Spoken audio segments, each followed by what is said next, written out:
Ja, grüß euch benannt und einen sakrisch guten. Jetzt Kasperl! Leute! Folgendes. Ich habe euch gerade nochmal hier so ein Podcasting aufgenommen mit dem Limoti.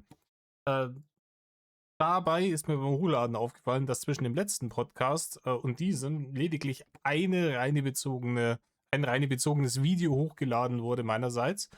Und dann habe ich ein wenig ein schlechtes Gewissen gehabt, ob der geringen Met-Ausbeute, die wir aktuell haben bei mir auf dem Kanal. Und dementsprechend habe ich ihn jetzt direkt nochmal hingesetzt und habe gedacht, ein kleines Schmankerl nehmen wir auf. Ihr seht es bereits im Hintergrund. Wir gehen way back. In düstere Zeiten des Jahres 2014. Genauer gesagt, dem 16. März 2014 ist hier Vlog Nummer 3. Das ist der früheste, den ich jetzt spontan gefunden habe. Einige von euch haben mir gern drunter geschrieben, hier die Vlogs bitte auch mal reacten. Und dementsprechend habe ich mir gedacht, machen wir das. Ich bin aktuell auch noch auf der Suche, weil ich festgestellt habe, weiß nicht, anscheinend gibt es noch mehr Meinungsvideos als die ich reacted habe. Die sind wohl in den Wirren des Internets irgendwo verschollen gegangen. Ich bin auf der Suche. Ich habe auch schon einen Community-Post diesbezüglich gemacht. Wenn ich die auftreiben sollte, werden die natürlich nachgereicht. Ja, also, das will ich mir nicht nachsagen lassen. Das heißt, hier, Kasper, du hast gesagt, du reactest alle Meinungsvideos, aber da fehlen noch welche. Das müssen irgendwann, ich glaube, 37 Stück waren es, die wir bis jetzt reacted haben. Und irgendwas in die frühen 40er, irgendwie 43 oder 44 sollen es insgesamt sein in dem Bereich. Sprich, da fehlen dann noch 6, 7 Stück. Und die würde ich dann auf jeden Fall nachreichen. Wenn ich sie denn finde und wenn es nicht irgendeinen Grund gibt, warum die nicht mehr im Internet zu finden sind. Ne? Also keine Ahnung, wenn er einen Luan vorstellt oder sowas, bin ich raus. Ne? Ja. Aber bis dahin, Leute, ganz altes Met. Richtig gut abgehangenes Met. Ein besonderer Jahrgang. Das hier ist hier guten Monat nach Traut euch kommt zu mir aufgenommen worden. Ne, um das zeitlichen Rahmen kurz einzuordnen. Ganz, ganz altes Ding. Ich weiß nicht genau, worum es geht und ich gehe da genauso blind jetzt rein wie ihr dementsprechend. Hockt euch her, sagen wir reißt euch eine Häube auf. Bei mir gingen einer in rein. Diesen hier. Metal, Leute. Metal Rainer. Servus und herzlich willkommen. Servus. So, mache ich mal aus, dann stört mich das wieder. Ja. Ich weiß nicht, was er jetzt da ausgemacht hat. Sorry, ich kriege ihn hier auch nicht mehr lauter. Ich weiß nicht, ob ihr es hier seht. Ne, ihr seht ihn nicht. Aber es ist hier Anschlag gerade. Ich bekomme ihn legit nicht mehr viel lauter, als er jetzt ist. Ich hoffe, das reicht. Der Anfang zu den Leuten, die gesagt haben, ja, früher hat sich reine Mühe gegeben. Der Anfang ist hier, ja, hier muss ich irgendwas ausmachen, bla bla bla. Der erste Satz war schon Forsch. Dementsprechend, let's see. Kommt immer gut. Nee, also. Auch der Humor, selbes Ding, ne? Ha, ha, ha, ha, quietscht, ne? So wie beim, wisst ihr schon, ha, ha, ha, ha, knatsch, knatsch. Aber ey, wie viel Hals er damals noch hatte, schaut euch das mal an. Also, vom Umfang her, im Vergleich zu dem, was wir da in den Meinungsvideos reacted haben, schon ein massiver Unterschied. Was machen wir heute? Heute ist der Vlog. Also hier kann man ja fast noch als Mensch erkennen. Da sieht man unten noch eine Linie, wo das Gesicht aufhört, wo der Hals anfängt, so halbwegs. Ne? Da wäre noch gut gegensteuern gewesen. Ich kenne Leute, die auf dem Niveau waren und innerhalb von einem Jahr wirklich stabile Figur aufgebaut haben. Ne? Muss ja auch nicht, ne? Es muss ja auch nicht jeder irgendwie Instagram schön in Anführungsstrichen sein. Aber dass man mal von einem gewissen Adipositas-Level, das die Lebensqualität beschneidet, runterkommt in die Nähe eines Normalgewichtes, sagen wir so, plus minus 10 Kilo. Entschuldigung. Muss man mal einen Schnurrer schneiden. Der Bart kommt übrigens demnächst ab. Nur der Kinnbart und der Schnauzer bleibt. Auch das vollkommen irrelevante Information. Ich weiß nicht, worum es jetzt hier gehen soll, weil ich schaue nochmal nach. Videotitel ist auch kryptisch, ne? Was ist passiert? Wir werden sehen, wir werden sehen. Obwohl es den Schnauzer wahrscheinlich ein wenig trimmen wird. Interessiert kein Schwein, Rainer. Das, was du hier als Bart bezeichnest, dieser Flaum da in deinem Gesicht, der davonfliegt, wenn eine starke Windböe aufkommt, vollkommen irrelevant. So. So, der Schnauzer bleibt getrimmt. Er hält das alles für lustig. Das Knatschen mit dem Stuhl und diese Nummer, das ist King of Comedy, das beste Content seiner Meinung nach. Er sitzt da und denkt sich, boah, mit der Scheiße werde ich reich. Damals denkt er sich noch, das ist es. Ich mache jetzt hier, ich bin's jetzt. Ne? 2014, wie viele Abos hat er da gehabt? Ich kann es euch nicht sagen. Vor einigen Jahren hätte ich noch schön in der Drachenchronik nachschauen können, aber also 4-stellig wird er noch nicht gewesen sein damals. Der Kinnbart muss ich immer überarbeiten. Obwohl, war nachtraut euch, kommt es mir, vielleicht war dann schon 4-stellig. Muss man kürzen und so weiter. Rainer, das ist kein Kinnbart, was du da hast. Rainer, das sieht ein bisschen so aus wie, kennt ihr in South Park die Folge, wo sie Butters so einen Sack ans Kinn kleben, damit er in irgendeine Talkshow eingeladen wird, wo sie immer nur Freaks einladen? So ein Ding ist das hier. Aber ansonsten seine Seiten kommt weg. Das ist bei mir nur, weil ich zu faul bin. Weil es neulich mal als Diskussion aufkam. So. Das nächste, was wir jetzt zu besprechen haben. Etzeler, Leute. Ey, da war Etzeler noch kein verbotenes Wort. Als erstes einmal werde ich das in Zukunft im Blog so machen, dass ich euch erzähle, was die Woche passiert ist und erzähle, was die Woche geplant ist. Ja, es ist ein Vlog, es ist ein Videotagebuch. Klar, dann anzuschneiden, wo es als nächstes hingeht, ist in Ordnung. Du musst nicht erklären, was dann geplant ist. Aber ja, die Grundidee von so einem Vlog ist, man erzählt den Leuten, was passiert ist. Also entweder täglich oder wöchentlich, je nachdem, wie interessant das eigene Leben ist. Rainer, bei dir hätte die Qualitätsoffensive einmal im Jahr, im Dezember, eigentlich gereicht. Ne? Ihr habt dieses Jahr wieder nichts gemacht. Gar nichts. Alles, was ich angekündigt habe, letztes Jahr im Dezember, ist natürlich alles in Schall und Rauch aufgegangen, indem das ist verpufft mit den letzten Rauchschwaden der Silvesternacht und dann ging es genauso weiter. Die guten Vorsätze fürs neue Jahr, Digga. Und in Zukunft möchte ich das so machen, dass ich das auch immer so schneide, so ähnlich wie Iblali das macht und Devil War Pictures und so weiter. Ja. Aussage. Richtig gut gealtert, Rainer. Du bist ja bekannt dafür, dass du so viel schneidest. Rainer, ich erzähle mal was. Ich schneide so gut wie nie. Und bei den Sachen, die ich die letzten Jahre reacted habe von dir, habe ich insgesamt mehr an meinen Videos geschnitten, als du an den Videos, die ich da reacted habe, zusammen. Just saying. Dass die Sachen besser sind. So, als allererstes fangen wir mal damit an. Was ist die Woche bei mir gelaufen? Zuallererst mal am Montag habe ich... Ausschlafene, fressende, Maulwurfzupfende, Dattelne. Am Montag habe ich mir freigenommen, weil ich bin jetzt... Ja, natürlich hat es ist.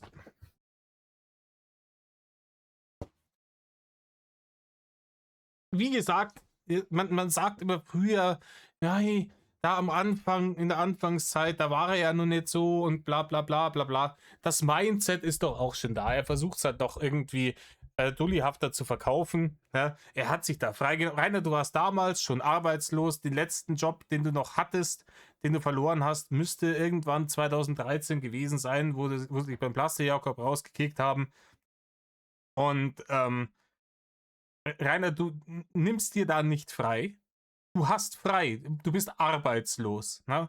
Und wenn du deiner Meinung nach beruflich Influencer bist oder sein willst zu diesem Zeitpunkt, dann klar kann man sich dann die freien Tage so legen, wie man lustig ist, aber bist halt als hauptberuflicher Influencer eigentlich selbstständig und dieses Wort besteht nicht umsonst aus den Worten selbst und ständig.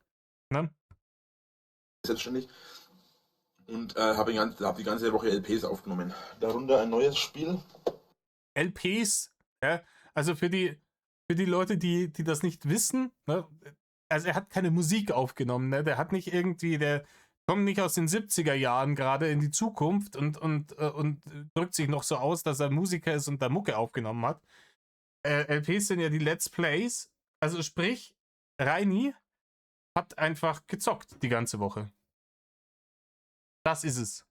Er hat LPs aufgenommen, er hat irgendwelche Games gezockt, er hat das gemacht, was er sonst auch gemacht hätte, wenn nicht im Hintergrund OBS gewesen wäre, um es aufzunehmen. Genau das hat Reini gemacht. Komm her. Darunter ein neues Spiel und zwar das. Und die Sache ist es ist ja auch vollkommen legitim. Es gibt ja genügend Leute, die mit der Scheiße, aber er hat jetzt hier auch Gronk, Iblali, er sagt ja dann auch immer, wen er kopieren will. Ne? Es gibt ja dann Leute wie so einen Gronk, die das unterhaltsam gestalten, wo man sagt, hey, ich habe da irgendwie einen Unterhaltungswert davon, wenn ich mir das anschaue. Und wir hatten jetzt gerade auch über parasoziale Beziehungen gesprochen im Podcast. Es ist auch, solange man sich da nicht zu sehr reinsteigert und solange der Gronk dann nicht irgendwann in deinem Kopf dein bester Kumpel ist, nur weil du da drinnen bist und neben dir die Twitch-Barren hinausschmarst, ist das auch vollkommen in Ordnung. Ist ja legitimer Unterhaltungskontent, besser als das, was viele Fernsehsender heutzutage bringen. Aber es muss halt ein bisschen Entertainment-Faktor drin sein, es muss ein bisschen Know-how drin sein, der Typ muss halt nicht komplett auf den Kopf gefallen sein, der sowas macht, weil einfach nur da zocken, komplett versagen, sich trotzdem als den Größten hinstellen und währenddessen so, 3 Stunden lang zu machen oder sich aufzuführen wie ein Stall voll Affen, weil man zu unfähig ist, die Steuerung von so einem Assassin's Creed oder sowas hinzukriegen, Rainer. Das sind keine Let's Plays. Das ist einfach nur dein Privat-Hobby zocken, in dem du schlecht bist und das will keiner sehen. Ne? Ich würde mich wetten trauen, ich habe einmal ein Let's Play gemacht von dem guten Lindemann, seinem Troll, sein Point-and-Click-Adventure. Ich würde mich wetten trauen, ich krieg unterhaltsamere Let's Plays etc. hin als du. Aber ich kriege auch unterhaltsamere Reactions hin, weil das ein bisschen so mein Steckenpferd ist. Ich kann gut spontan vor mich hin labern und das halbwegs unterhaltsam und lustig verpacken. Ich sage immer, ich bin ein amateurhafter, das hier ist, Entschuldigung, Frosch im Hals. Das ist ein amateurhafter Impro-Comedy-Kanal eigentlich. Ich versuche halt irgendwie auf lustige Art und Weise auf deinen Schmand hier zu reacten. Und ich glaube, ich kriege das ganz gut hin. Ich habe eine kleine Nische gefunden. Einige Fans, die mir hier treu sind und sich das jedes Mal anschauen. Vielen, vielen Dank dafür nochmal. Und du kannst das halt nicht, Rainer, weil du von allem, ne, Prozessorleistung, Arbeitsspeicher und dergleichen, im Ogerstübchen einfach scheiße ausgestattet bist, Rainer. Und dann würde ich sagen, du bist geistig damit schon überfordert, nur das Spiel zu verstehen und zu spielen. Du kriegst es dabei nicht noch hin, einen Chat zu lesen und noch in irgendeiner Weise unterhaltsamen Kommentar dazu abzugeben, so dann ist das nicht deine Arbeit, Rainer. Dann ist das dein Privatvergnügen und dann kannst du dir auch nicht davon frei nehmen, so, dann ist das, da bist du halt einfach nicht irgendwie der große YouTuber, der Let's Player, sondern bist du halt einfach ein dicker Arbeitsloser, der den ganzen Tag zockt. Die haben wir im Dutzend günstiger da draußen, dafür gibt's keine Barne. Weiter im Text. Hier? Ja, Donkey Kong Country Tropical Freeze. Ziemlich gutes Game, würde ich euch mal empfehlen, das anzuschauen, beziehungsweise zu zocken. Wenn er jetzt mir erklärt, warum das ein gutes Game ist. Ich habe das nicht gespielt. Ich habe schon ewig keine Nintendo-Games mehr gespielt. Also das heißt, ich habe noch einen N64 rumstehen. Vor ein paar Jahren habe ich mal wieder ein paar davon gespielt, von den Games. Aber so generell, ne? neuere, in den letzten 25 Jahren erschienene Nintendo-Konsolen habe ich eigentlich nichts gespielt. Aber wenn er mir jetzt erklärt, warum das ein gutes Game ist und so, will ich es deswegen nicht spielen, aber wäre es interessanter Content. Das ist echt genial. Ist allein Donkey Kong. So, dann am Dienstag. Okay, das ist die Info. Ich empfehle euch das Game, weil das ist echt genial. Es ist halt ein Donkey Kong. Du bist doch der Let's Player unter den, der Meddler unter den Let's Playern. Ich krieg's nie. Ich werde es niemals geradeaus und richtig hinkriegen auf den ersten Versuch. Du bist doch hier der Meddler unter den Let's Playern. Du hast doch so viel Plan. Du bist doch der Profi, was das angeht. Kennst dich aus, vor allem mit dem ganzen Nintendo, weil du die Hard Nintendo Fanboy bist. Dann erklär mir doch, du sagst, hey, ich habe jetzt hier meine Let's Plays gemacht mit Donkey Kong Country, Tropical Freeze. das ist ein super Game, das hat mir Spaß gemacht, weil. Und dann erklärst du, warum das ein gutes Spiel war. Keine Ahnung, vielleicht eine Spoilerwarnung raus, dann gibt es ja vielleicht so ein paar so Aha-Momente, wo du sagst, boah, hier, das hat mich geflasht und da fand ich es richtig gut. Ähm, und da, wenn ihr euch das holt, ne, da habt ihr dann stabil so und so viele Stunden, habt ihr auf jeden Fall Spielspaß daran. Die Animationen sind schön, die Dialoge sind gut, keine Ahnung, die Witze sind lustig, was auch immer. Die Geheimnisse, die man da erspielen kann, sind clever versteckt und so weiter und so fort. Das ist ein befriedigendes Gefühl, da dann diese Geheimnisse zu finden, aufzudecken, die Geheimlevel zu spielen, was weiß ich. Ja? Solche Sachen erklärst du mir dann. Vielleicht auch unterschiedliche Mechaniken. Das hatte man ja auch immer bei Donkey Kong, auch schon auf dem Super Nintendo. Ja, dass du unterschiedliche Kongs hast, die unterschiedliche Dinge konnten. Ne? Die einen waren schneller, die anderen konnten höher springen, etc. Die eine konnte gleiten irgendwie. Was weiß ich. Und so eine Scheiße erklärst du mir und dann ist das guter Content, dann kannst du das als deinen Beruf verkaufen. So wie du das jetzt gerade gemacht hast, war im Endeffekt die Aussage, am Montag bin ich nicht aus dem Bett gekommen, aber dafür habe ich die restliche Woche einfach nur Donkey Kong gespielt und das ist ein gutes Spiel. Das ist keine Arbeit, Rainer. Nicht im geringsten. Und am Mittwoch habe ich die Arbeit mir aufgeteilt, weil ich nach wie vor aufnehmen wollte und auch noch ein weiteres LP gestartet habe, ein neues. Und zwar das hier, Fable 3. Wie man sieht, habe ich die schöne Collectors Edition, ist es hier sogar schon geprägt. Ja, ich glaube, auch die ist dann irgendwann in die Hände von Ofi gekommen, oder? Täuscht mich das? Ich weiß es nicht mehr. Aber ja, auch das war. Auch hier, wenn du mir jetzt nicht erklärst, warum das Spiel gut sein soll, dann Furzgeräusch hier einführen. In einer so geilen Steelbook, wenn man so möchte, im wahrsten Sinne des Wortes Book. Dieser Mann ist im Übrigen, der Mann ist arbeitslos zu dem Zeitpunkt. Hat keinerlei großartiges Einkommen, hat mit YouTube damals Centbeträge, wenn überhaupt, war der da schon monetarisiert, wenn überhaupt Centbeträge verdient, in Anführungsstrichen, ihr seht immer meine Anführungsstrichen nicht, verdient. Und hat keinerlei sonstiges Einkommen, jede Menge Ausgaben und dann kauft er sich natürlich die schöne Collectors Edition. Ne? Ist ja sein Beruf, kann er von der Steuer absetzen, haben wir gelacht.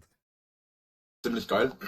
Das ist richtig geil. Ich habe mir dann die Arbeit aufgeteilt auf Dienstag und Mittwoch, also meinen Job, wo ich mache, und bin dann hergegangen und habe dann nebenbei noch. Dafür ist jetzt hier warum ist jetzt hier die Qualität Erdsattler in den. Da was sind wir denn hier? Warum gehen wir nicht auf? Ja, warum geht die Qualität in den Gully? Aufgenommen und das Video, das ihr vielleicht heute oder gestern gesehen habt, wo ich im Wald unterwegs bin. So.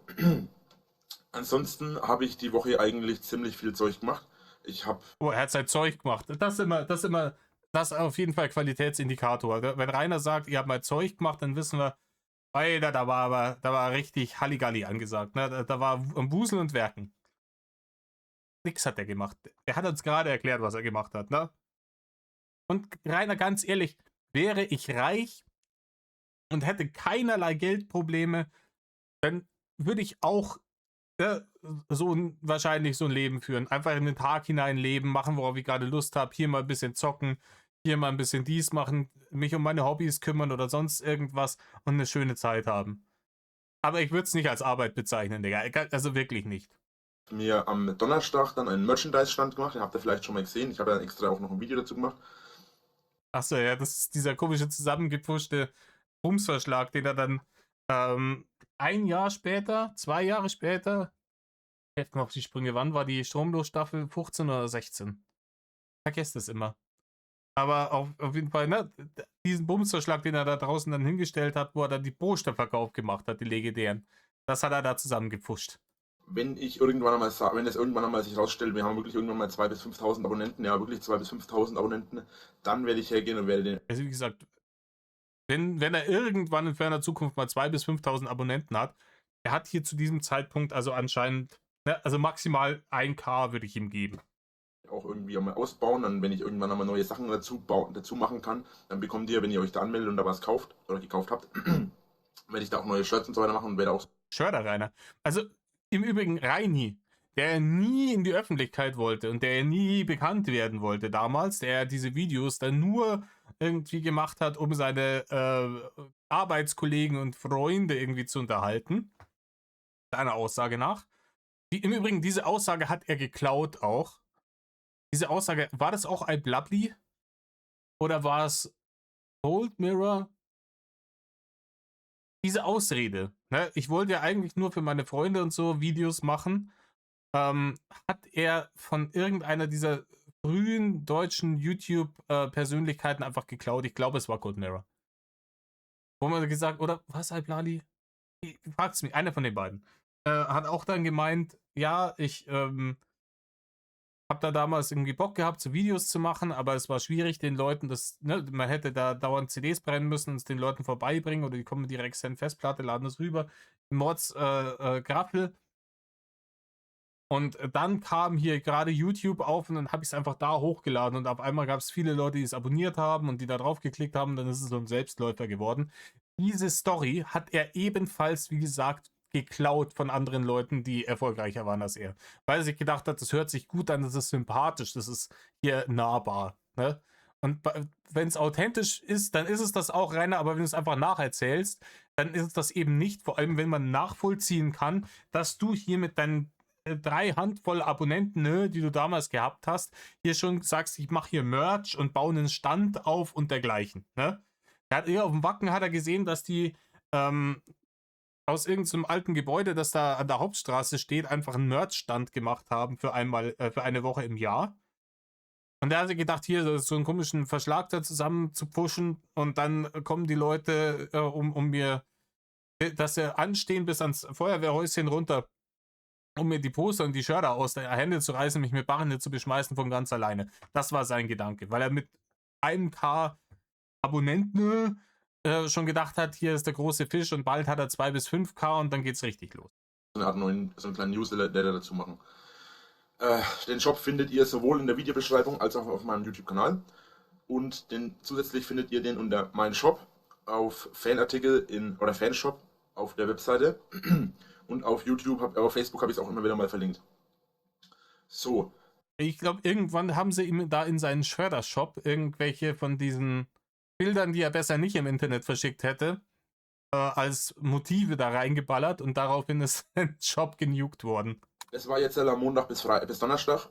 Ein Etzeler, Montag bis Donnerstag. Also Montag gepennt, dann hier Babel und Donkey Kong gedaddelt und dann hat er aber diesen Bumsverschlag zusammengezimmert. Donnerstag auf Freitag habe ich irgendwie nicht richtig schlafen können, deswegen habe ich am Freitag, als ich arbeiten musste, da habe ich dann von 8:30 bis um 1:30 gearbeitet.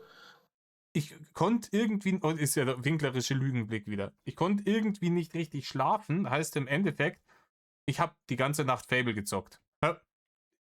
Rainer, ich bin doch auch Gamer und gerade auch, wo ich noch jünger war, ich glaube, ich bin ja auch ein bisschen spät im Hirn so ein bisschen gereift, aber ich bin auch mit 19, 20 und sowas auch echt einfach kleben geblieben und gedacht, ja, scheißegal, mach ja durch, auch wenn ich am nächsten Tag in die Schule muss oder sonst irgendwas. Ich habe jetzt Bock irgendwie bis um 3 oder 4 in der Früh einfach zu zocken, wenn mich das Game gerade gecatcht hat. Sag das doch einfach. Er konnte irgendwie nicht schlafen, Rainer. Ihr wisst genau, warum du nicht schlafen hast können. Und da muss ich immer circa 2 Stunden auf Arbeit fahren. Lange Rede, kurzer Sinn. So. Übrigens, 2 Stunden auf Arbeit fahren, wie gesagt, damals schon gelogen. 2014 hat er nicht gearbeitet. Keinen einzigen Tag. Jedenfalls habe ich dann am Freitag kaum was geschafft, habe da auch gar nichts mehr gemacht, bin abends um 8 oder 9 ins Bett, habe noch ein bisschen gelesen und das war's dann für den Tag.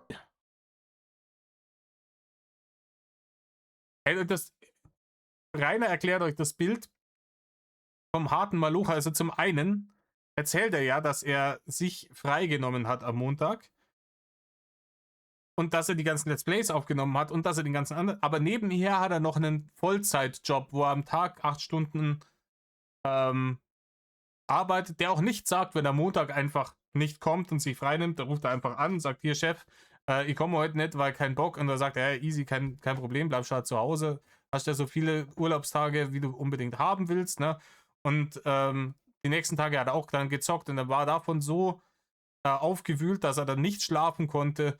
Und dann, aber dann am Freitag war er wieder in der Arbeit, 8 Stunden, harte Malochen, dann kommt er nach Hause und dann fällt er praktisch ins Bett. Und dann, aber gerade noch, dass er noch liest, er liest dann noch vorm. so viel zum Thema. Früher. Der hat früher schon dieselben scheiß Lügengeschichten erzählt, wie dann die Jahre danach. Da braucht man keiner erklären, dass der früher ein besserer Mensch war. Man hat es ihm halt damals noch geglaubt. Sonderlich viel habe ich da nicht gemacht. Weggehen wollte ich am Freitag eigentlich, aber da war ich so kaputt, dass ich gesagt habe, nee, heute packe ich das überhaupt nicht, und dann habe ich mich hingelegt. Dann wollte ich am Samstag weggehen, wollte mich mit ein paar Leuten treffen, hat sich erledigt gehabt, das habe ich dann gesagt, okay, das bisschen Kohle, was ich habe, da gebe ich jetzt lieber was für Essen aus, und dann habe ich mein Wochenende mal Ruhe. Ja, das bisschen Kohle, was er hat, ne, gibt er dann lieber für Essen aus. Im Übrigen hat sich die Deluxe Collectors Version von Fable 3 gekauft. Ne? Kann sich's nicht mehr leisten. Damals 2014 ist das easy zu stemmen gewesen. Er kann sich's nicht mehr leisten, mit seiner Gumbels am Samstag auf Nacht irgendwie ein Bierchen zu kippen. Aber die Fable-Version, die muss her. Ne? So. Und im Übrigen, dieser Mann hätte da damals noch echt Kohle haben können. Ne? Er hat ja bis 13 noch mehr oder weniger dann, ne, beim Plastik-Jakob gearbeitet bis 2013. Und mit dem, was er von Rudi noch vererbt gekriegt hat, wenn er das nicht einfach für Bullshit und irgendwelche komischen Chatbots rausgepfeffert hätte, das wäre alles easy machbar gewesen. Der hätte dann gut leben können zu dem Zeitpunkt noch. Ne? Ich hasse es, wenn Zucker am Tassenboden klebt. So. Ja, Rainer, dann würde ich vielleicht nur so viel Zucker reintun, wie sich in der Flüssigkeit auch auflösen kann. Rainer, der Zucker klebt nur dann am Tassenboden, wenn du 12 Stück Zucker in eine handelsübliche Kaffeetasse reintust, dass einfach zu viel Zucker drin ist, dass es sich nicht mehr auflösen kann. Dann klebt der da am Tassenboden. Jeder normale Mensch, der dann ein Stück Würfelzucker reinschmeißt, da löst sich das auf und das Problem ist erledigt. Das war jetzt so meine Woche. Dann am Samstag habe ich 2 Videos hochgeladen, habe LPs angefangen zu rendern, und zwar halt das hier, also Fable. Rendern auch harte Arbeit. Fable 3 eigentlich, ja. Und habe das dann gerendert und habe das dann, jetzt mittlerweile laden die ersten Parts hoch, braucht ihr noch gar nicht nachschauen, falls euch das interessiert, das kommt erst ab Montag. Jedenfalls ist das... Welcher Tag ist denn heute, wenn du jetzt den Vlog über die ganze Woche machst? Ist jetzt Sonntag. Ist jetzt hier, okay. So geplant, dass ich da wahrscheinlich anfangen werde, das ganze Zeug ein bisschen machen werde. Ah, er macht sein Zeug, muss er auch schauen, wie er es am besten umsetzt. Muss er noch Ding. Und ja, das war so der erste Punkt jetzt. Was jetzt in Zukunft geplant ist, die nächsten Wochen über. Die nächsten Wochen über sind jetzt geplant.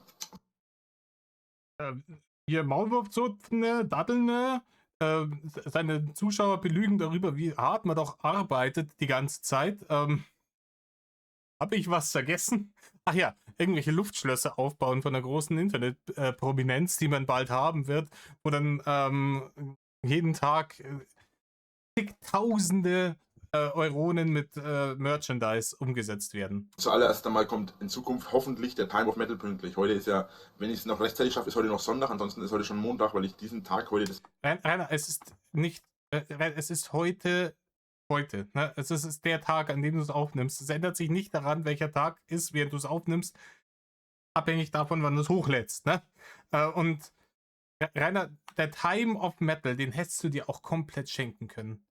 Wenn du es dir, also wenn vorher noch irgendjemand hier aus der Metal-Szene dir halbwegs wohlgesonnen war, so, da war spätestens dann vorbei.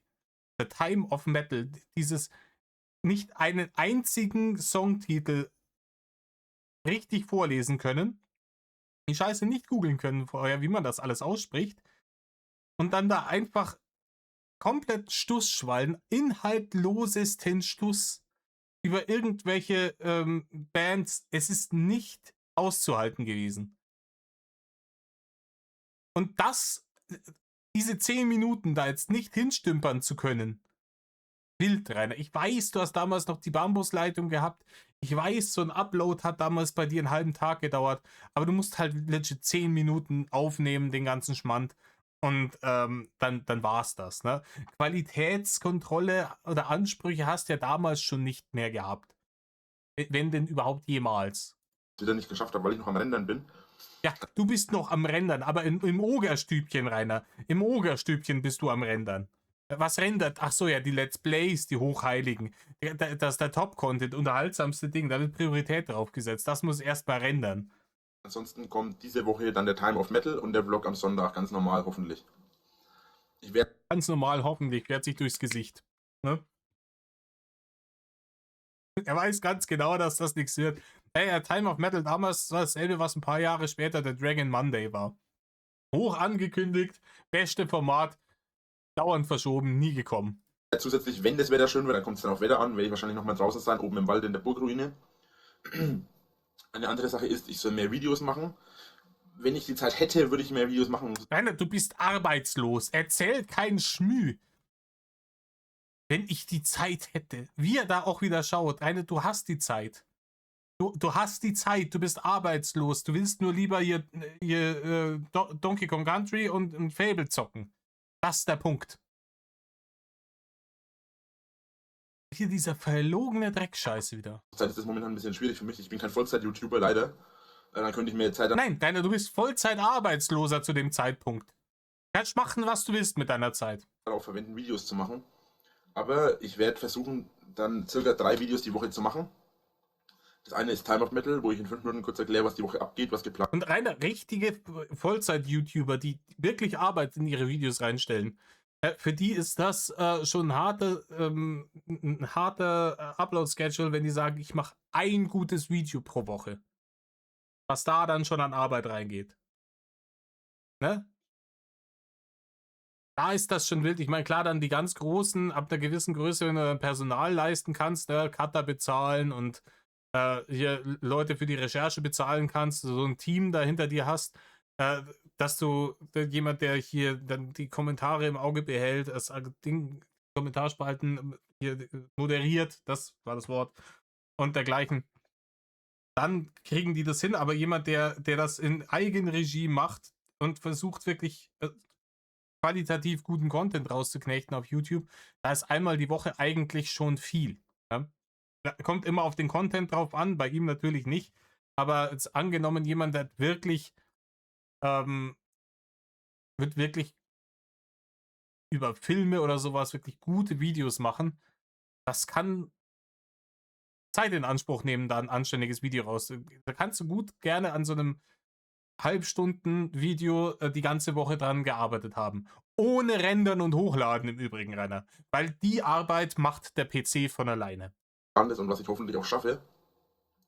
Das andere ist dann der Vlog am Sonntag, wo ich erkläre, was die Woche war und was in der nächsten Woche noch so ansteht. Und im Übrigen, dass die Renderei bei ihm so ewig lange dauert, liegt auch daran, dass er halt da wieder damals halt auch so eine Drecksmühle hatte. Auch da waren die Prioritäten, die finanziellen wieder, also dass man sagt, hier, ich will professionelle YouTuber werden, vor allem Let's Player, und ich muss schauen, dass ich immer einen PC habe, der relativ up-to-date ist, damit ich die neuesten Games anständig spielen, auch streamen kann. Soweit hat er damals auch schon nicht gedacht, als er zum Maulwurfzupfen diese 10.000 Euro in diese Chatbots da reingesteckt hat. Ne? Und Softboxen mussten her und dies und das und Ananas.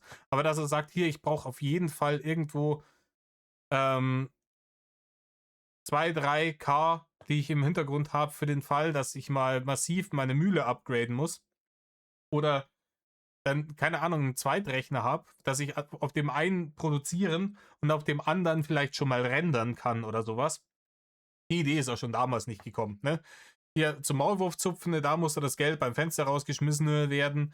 Und hier sagt er jetzt, hier, ja, die 2 halbe auf Nacht, auf Samstag auf Nacht mit meinen Spätzeln, die Lights jetzt schon wieder nimmer, weil Fable Deluxe Edition, die hat her müssen. Und das dritte Video, was ich dann regelmäßig bringen möchte, da möchte ich euch aber mit einbinden, weil ihr wisst ja, ich versuche euch immer ein bisschen mit einzubauen. Möchte ich dann hergehen. Das ist mir gestern spontan gekommen. Auch die Zuschauer mit einzubauen, so dass es da ganz, ganz schnell verflogen. Ne? Die Ansage. Das wirklich, ich will euch immer mit einbinden. Das war damals auch schon ein hohles Lippenbekenntnis. Die Wahrheit hat er dann wenige Jahre später jeden Tag rausgeschissen. Das sind meine Videos, sind meine Streams, sind meine Let's Plays. Wenn es euch nicht passt, ist rechts oben der X-Button. Ne? Das ist aus ich will euch immer mit einbinden, wurde sehr, sehr, sehr schnell der berühmte X-Button im Monolog. Weil ich habe gestern nach einem Zeichentrick gesucht, den ich ja seit Jahren nicht mehr gesehen habe. und habe einfach mal beschlossen, ich gebe euch einfach mal 50 Infos, also 50 Filme, die ich damals, 50 Zeichentrickserien, die ich früher immer angeschaut habe. Dazu habe ich das Video gestern. Boah, ey, wenn ich zusammenzählen müsste, Zeichentrickserien, die ich mir als Kind gegeben habe, ich würde keine 50 zusammenbringen. Ich sag's euch, wie es ist. 50 safe nicht. Safe nicht. Gestern Abend schon gemacht, obwohl ich am Überlegen bin, ob Und ich hab als Kind ganz viel Super RTL geschaut, ne? Aber ich will trotzdem keine 50 unterschiedlichen zusammenkriegen. Vor allem nicht die, die mir bis heute hängen geblieben sind. Ne? Was ich damals übergefeiert habe, waren so Sachen wie Saber Rider und die Star Sheriffs, Thundercats, aber auch hier den Disney-Zeug, hier Gummibärenbande, DuckTales, Captain Baloo und den ganzen Krampf. Aber ganz ehrlich, ich glaube, wenn ich hart nachdenke, komme ich vielleicht auf 25 Maximum. ich das nochmal neu aufnehme und die Sortierung anders mache. Denn ich habe hier zum Beispiel, das war eigentlich komplett spontan, ich habe mir das alles mit aufgeschrieben, damit ich die alle Nein, es sieht aus, als hättest du dir es auf ein Stück benutztes Scheißpapier draufgepackt. Schau dir das mal an. Ich habe hier zum Beispiel, das war eigentlich. Das hier ist die harte Arbeit. Er schreibt einfach einen Zettel, das ist seine harte Arbeit. Das ist die Vorbereitung eines Rainer Winkler für so ein Video. Und die Qualität ist jetzt natürlich wieder Gülle. Hinten hängt auch nochmal so ein Zettel. Qualität ist jetzt wieder Gülle, aber ich verspreche, ihr kennt ja seine Handschrift. Da steht gar nichts an Informationen drauf, was wichtig oder interessant wäre für einen potenziellen Zuschauer dieses tollen Videos über diese Zeichentrickserien von Anno dazumal. Komplett spontan, ich habe mir das alles mit aufgeschrieben, damit ich die alle weiß, ja, auch damit ich es immer mit einfügen kann. Lange Rede, kurzer Sinn, wir werden sehen, wie das weitergeht. Ich will ein Video machen über meine 50 Lieblingsserien von früher. Wir werden sehen, wie das weitergeht. Ja, Rainer, ich kann dir sagen, wie es normalerweise weitergeht. Die Leute gehen in die Online-Recherche, gehen auf Wikipedia, suchen sich ein paar Infos zu den jeweiligen Serien raus, schneiden sich ein paar kurze Ausschnitte, damit der Copyright-Claim nicht kickt, aber ein paar kleine, kurze Ausschnitte, um ein bisschen die Nostalgie kicken zu lassen bei den Leuten. Und dann wird ein bisschen darüber, wird ein kleines Skript geschrieben, vielleicht auch nur stichpunkthaltig, dass man sagt, boah, das und das, ich weiß noch, das lief damals irgendwie Disney Club irgendwie und konnte das Sonntag in der Früh mir anschauen. Und dann liefen da immer dann die Serien, hier Gummibärenbande etc. bla bla. Und ich habe das so gut gefeiert und mein Lieblingscharakter war der und der, weil dies und das und so und so. Und dann kannst du ja noch so ein Ranking machen. Wenn du tatsächlich 50 Stück hast, dann kannst du ja eine Top 50 Liste machen. Da hast dann 5 Videos, ne, die ersten 10, die zweiten 10, die dritten 10 und so weiter, bis du dann auf Platz 1 kommst, meine absolute Lieblingsshow von damals und so weiter und so fort. Ja? Dann kannst du auch noch sagen, hier, wenn ich irgendeine Serie nicht dabei hatte, die aus der Zeit, die ihr für wichtig haltet, schreibt mir das gerne unten rein. Ich könnte mich dann informieren. Vielleicht habe ich es ja auch gesehen und einfach nicht dran gedacht. Dies, das, Ananas. Das wird alles nicht stattfinden. wahrscheinlich das so machen, dass ich von den Top 20 oder von den Top 10 werde ich vielleicht immer kurz das Intro mit einspielen, weil mir das gut gefällt. Und ich stelle auch zwischen manchen verschiedenen Serien Vergleiche an. Zum Beispiel gab es eine Serie, die hieß Street Sharks. Habe ich ein paar Mal angeschaut, fand ich aber nicht so pralle. Und meiner Meinung nach, Ja, das war damals, da haben die dann irgendwie mehr oder weniger dieselbe Serie immer wieder gemacht und haben dann einfach irgendwie andere Wesen stattdessen eingefügt. Da gab es das mit diesen Street Sharks gab's und Biker Mice from Mars oder sowas gab's und irgendwas mit so Mumien gab's und das war mehr oder weniger immer dieselbe Serie. Man hat dann einfach nur gesagt, okay, wir machen das jetzt einfach normal und diesmal sind es halt keine Haie, sondern Ratten und beim nächsten Mal sind es Mumien und dann sind es keine Ahnung was, ne? Und ja, die hat man sich eigentlich alle mehr oder weniger schenken können, weil alles, was du da drin gesehen hast, war abgedeckt wenn du zusammen geguckt hast, Transformers und Teenage Mutant Ninja Turtles. Wenn du das gesehen hast, dann waren alle diese Serien abgedeckt. Es war immer dasselbe Schema. ich weiß allerdings nicht, ob das jetzt vom zeitlichen Rahmen her passt. Meiner Meinung nach, also die Street Sharks kamen nach den sogenannten Extreme Dinosaurs. Ja, stimmt, die gab es auch noch. Lange Rede, kurzer Sinn. Meine Meinung nach. Da war damals irgendwie, dass man gesagt hat, hier Jurassic Park ist gerade der Shit, dann müssen wir Dinosaurier auch noch reinmachen. Das nächste sind halt Dinosaurier. Welche Dinosaurier sind denn angesagt bei Jurassic Park? Ja, der T-Rex und die Raptoren. So, okay, dann machen wir das. Haben sie mit Street Sharks versucht, die Extreme Dinosaurs abzulösen. Was mir überhaupt nicht gefallen hat, waren die Street Sharks. Die waren sowas von schlecht irgendwie, schon alleine das Intro. Ja, es war immer dieselbe Scheiß-Serie.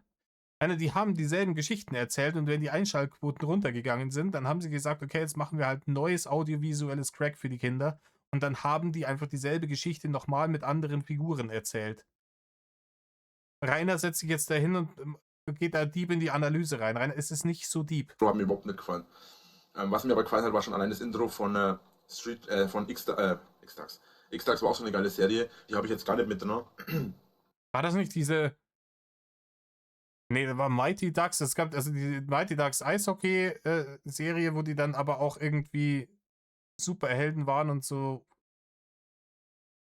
mit dann ihren Eishockeyschlägern gegen das Böse gekämpft haben, glaube ich, ganz wilde Nummer auch. Aber Street Sharks haben mir jetzt vom Intro her gar nicht gefallen und Extreme Dinosaurs, das war so extrem geil. Mir hat die Serie echt gut gefallen. Meine Top 1, 2 und 3 werdet ihr natürlich dann auch erfahren. Aber ich weiß nicht, ich habe viele alte Serien drin, sowas wie Honey und Nanny sind mit auf Plätzen dabei und lauter so und Nadja und lauter solche Sachen, ja. Wie darauf reagiert, weiß ich nicht. Muss man mal. Wie wir darauf reagieren. Ich reagiere überhaupt nicht auf Kinderserien, Rainer. Wenn du darauf reagierst, dann würde ich mal fragen, was mit dir nicht stimmt. Ne? Oh, meine Fresse. Aber man sieht hier auch mal wieder, dieser Mann ist halt auch, der ist ja vom Fernseher erzogen worden. Ich nehme stark an, Rudi hat sehr viel malocht und sicherlich noch dieses alte Mindset gehabt, von wegen, ja, Kindererziehung ist Frauensache, da braucht er sich nicht drum kümmern, weil er malocht und bringt die Barren heim.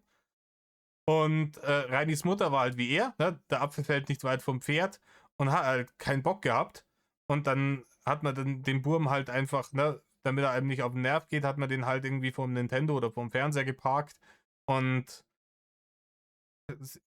sich dann wirklich drum kümmern oder Arbeit in die Erziehung rein, das wird schon passen. Ne? Das ist dasselbe Prinzip wie, ja, das Pferd steht auf einer saftigen Wiese. Fast schon gesagt gehabt. Dann kommt sowas dabei raus. Gucken, je nachdem, was ihr sagt, ob euch das gefällt oder nicht, da kann man ja mal drüber nachdenken. Ja? Das kommt auf jeden Fall auch in Zukunft, das wird wahrscheinlich Mittwoch kommen, das ist aber noch nicht richtig sicher. Nein, ist es natürlich nicht. Du wirst 3 Videos in der Woche hochladen, aber jetzt ist es nicht sicher, ob das am Mittwoch kommt. Ne? Und ja, das war so im Großen und Ganzen eigentlich das, was jetzt die Woche, was jetzt so geplant ist. Das Abonnenten-Special. Das ist was mich momentan aufregt, weil ich nicht dazu komme, das aufzunehmen, weil es ist ja ein extrem großes Projekt. Das geht ja teilweise pro Folge über eine Stunde. Ja, ganz sicher wird das. Was für ein Abonnenten-Special ist es? Sind es 500, 1000, 1500? Oder hat er wieder irgendeine wilde Zahl? Ja, jetzt haben wir 723 Abonnenten-Special oder so eine Scheiße. Das hat er auch schon mal gemacht. Das gleiche gilt übrigens für 50 Fakten, also 50 Zeichentrickserien, die ich damals geschaut habe. Aber da wird sich jetzt mal zeigen, wie das. Ja, pro Folge sicher, eine ganze Stunde. Keiner, das wüsste ich aber. Wenn du über die 50 Zeichentrickserien dann wirklich so stundenfüllende Videos gemacht hättest. So wie ich das vorher gesagt habe, hier, keine Ahnung, ne? Platz 50 bis 41 XY, Stunde Video. Ne? Geschnitten, mit kleinen Ausschnitten von den Serien etc., mit Skript und allem drum und dran. Ganz sicher hast du das gemacht, Rainer. Ganz, ganz, ganz sicher. Das läuft. Bei Zeichentrickserien ist es ein bisschen einfacher, weil da kann ich ja bloß, da sage ich halt bloß die ich geschaut habe und dann kann ich halt kurz noch was zu den Serien sagen und das war's dann. Bei einem Abonnenten-Special muss ich ja richtig recherchieren. Ja, so hat er sich das gedacht. Das ist geiler Content, weil ich sage einfach, was ich geschaut habe und dann sage ich ein bisschen was dazu. Im Übrigen dieselbe Qualität wie hier vorher, wo es um das Donkey Kong-Spiel geht. Ne? Das ist halt geil und das ist halt Donkey Kong. Weiter im Text, ne? Extreme Dinosaurs, richtig geil, Alter. Das ist richtig cool. Die sind halt Dinosaurier und schmecken nicht nach Red Bull. Nächste Ding. Wir haben es doch bei seinen Meinungsvideos gesehen. Wir haben es doch bei seinen Meinungsvideos gesehen. Das ist ja immer derselbe Käse, den er verzapft. Muss richtig gucken, weil das sollen ja auch produktive Infos sein für die Leute, die es interessiert. So, alles weitere würde ich jetzt Zu den produktiven Infos, ne? Brauche ich nichts mehr sagen, hatten wir schon. sagen, ist ja schon mal geklärt. Was ich, wenn ihr jetzt in Zukunft Fanshirts wollt, könnt ihr mal gucken. Wie gesagt, unten in der Beschreibung sind Fanshirts. Das sind Unbedingt, Rainer. Und ich wette was, die haben dir die Bude eingerannt damals.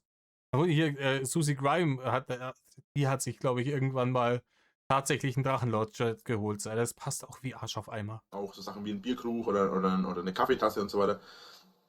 Habe ich alles selbst designt und da könnt ihr euch mal was aus. Spoiler, hat er sicherlich nicht selbst designt. Und wenn, dann sieht es halt auch so aus, ne?